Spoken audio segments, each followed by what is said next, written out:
We are now recording. Okay, good morning. Hi. How are you doing? I'm good, yeah. So I'm David Acorn, a GP in England in stock surgery, which is in the region of Essex, and I do vasectomies on a Monday afternoon to provide a service for the local patients. Some people come from quite far and wide, actually. I've had people from other countries come to have their vasectomies with me. Why do you think they come so far? Like, is there, they don't have them in their own communities? Yeah, I suppose it's usually a question of trust. So they may have had a recommendation. I've had people come from the UAE where perhaps they didn't trust that they were going to get the service that they would want from a doctor in that country. Do you think there's an element where it's just like, oh, if they do it, like nobody, they don't want to let anybody know, so it's something that they do in another country so that nobody ever has to know, or is it something else, do you think? I've not come across that particular reason. I mean, I have had patients, maybe not come from far and wide, but where they have wanted it to be secret. So they've said, please don't communicate with my address. For whatever reasons they've got, that they wanted it to be something that they keep as a private thing. Have you found, why did you, like, how long have you been doing vasectomies, and what made you first think to get involved with that? Since 2008, so about 12 years. There are various reasons for wanting to do it.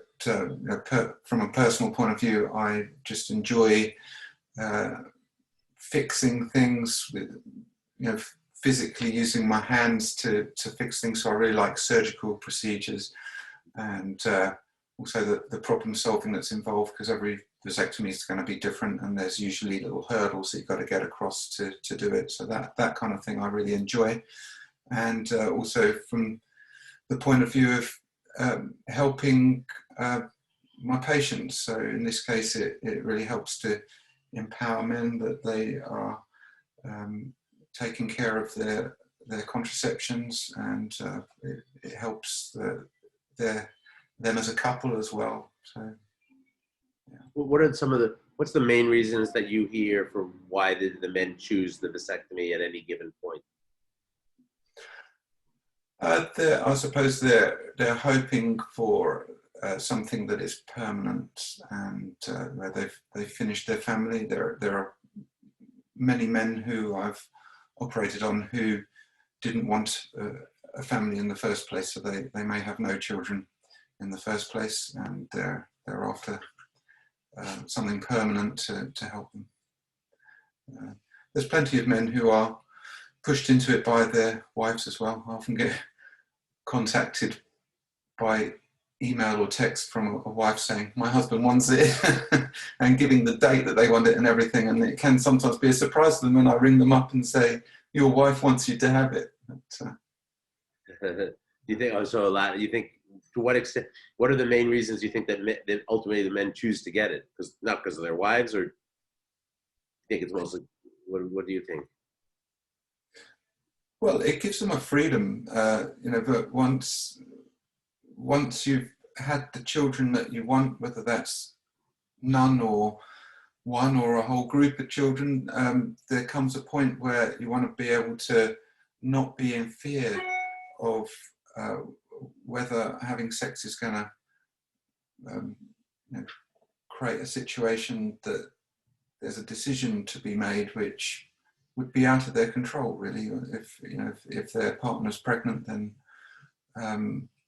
it can be a tricky situation for both of them, and that can be particularly a problem for men, like especially if they're not in a stable relationship. They need to feel that it's their decision what contraception is happening. What do you think the reasons are that people are the men are still resistant to vasectomy? It's very common for men to come in feeling very fearful of what's going to happen to them. They feel it's a very sensitive part of their body. They maybe feel that things are going to be messed up. I often get asked beforehand, will this affect me in any way with sex drive, performance, and so on? So there are a lot of fears about what the repercussions of the operation are going to be. People typically walk out of my surgery wondering what all the worry was about, because it's such a straightforward procedure. 10 minutes later. I know, I mean, for the most part, little pain either during or after, I guess. Is in England, does the healthcare system cover the cost of vasectomy, or is it a private decision that you have to pay for privately? There are still places where you can get it funded by the NHS, but they're getting fewer. And so just a couple of years ago in my region, the funding was dropped. I used to largely do my vasectomies as an NHS procedure, but now they're all private. It's all funded by the patient. Is that? Do you think that there's a difference between funding for women's, like, is tubal ligation something that the state funds, or that's something also you have to pay for privately? I think that the target was to get vasectomies to be paid for by the patient, but in the process, the authorities predicted that there would be some backlash if they didn't make it fair from a gender point of view, and so they, at the same time, got rid of the funding for tubal ligation. So did that lower the numbers significantly? What, of people who are who I was operating on? Yeah, exactly.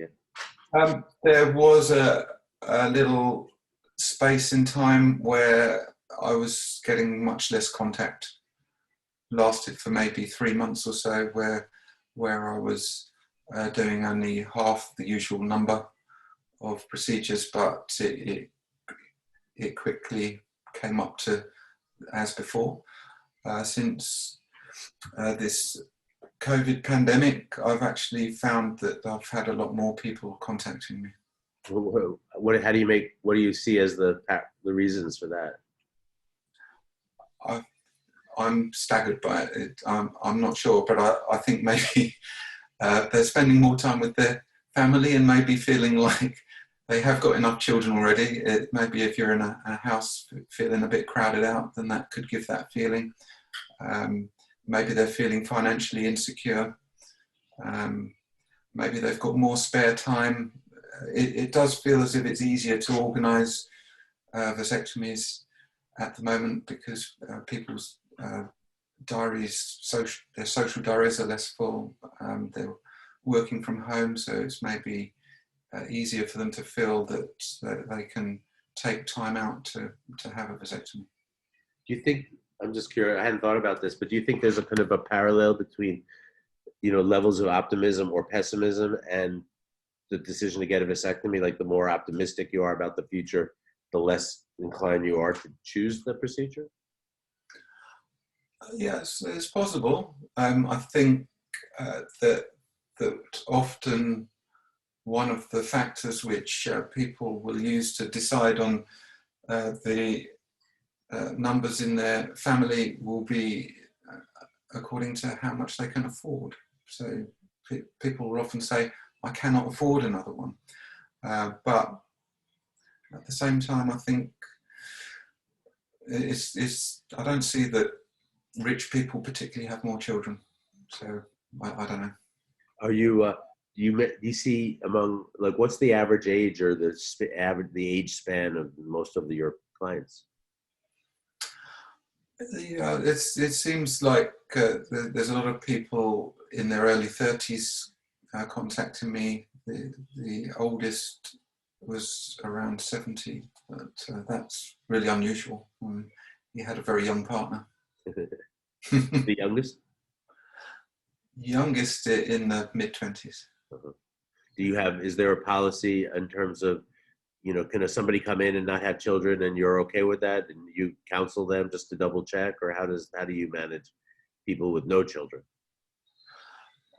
It's a difficult one. I don't think there is any hard and fast rule on it, but to my mind, there are people who really need to be counselled and counselled again, just to make sure they understand what they're letting themselves in for. And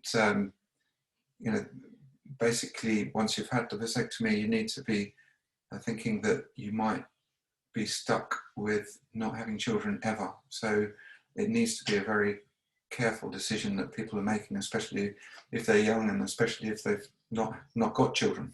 Right. I was just curious, in England, like where did you train? How did you learn to do vasectomies? And what is is it something you learn as part of your medical school training as normal, or is it something you have to seek out? I had to seek it out, and it was quite a difficult process to find somebody who could train me. But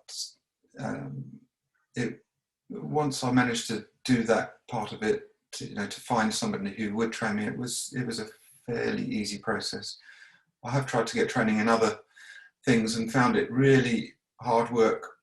I wanted to provide a carpal tunnel service as well, but it didn't really work out. It felt as if there were competition rules which were making people feel that rather than furthering medicine by training people, that people wanted to block that they wanted to not give training to people who might be their competitors. What do you think is the message you feel like people should know, about vasectomy, and what message can we share that you might make it more acceptable or popular choice? Well, I suppose advertising that it is something which can empower people, make them feel a freedom, and that it's something to not fear, because it's such a straightforward procedure without any likelihood of causing some of the troubles which people fear, like that it will affect sex in some way. It's actually been shown that it can improve sex for people because they don't have a fear of the consequences. Well, how about this year? You're able to do vasectomies or not? What is happening as we speak now? What is the sort of conditions for providing the service in your part of the world? Well, the government has said that people can leave their homes for their medical needs, and vasectomy and contraception are an important medical need. So, yes, we can still do vasectomies. Excellent. Great. Thank you.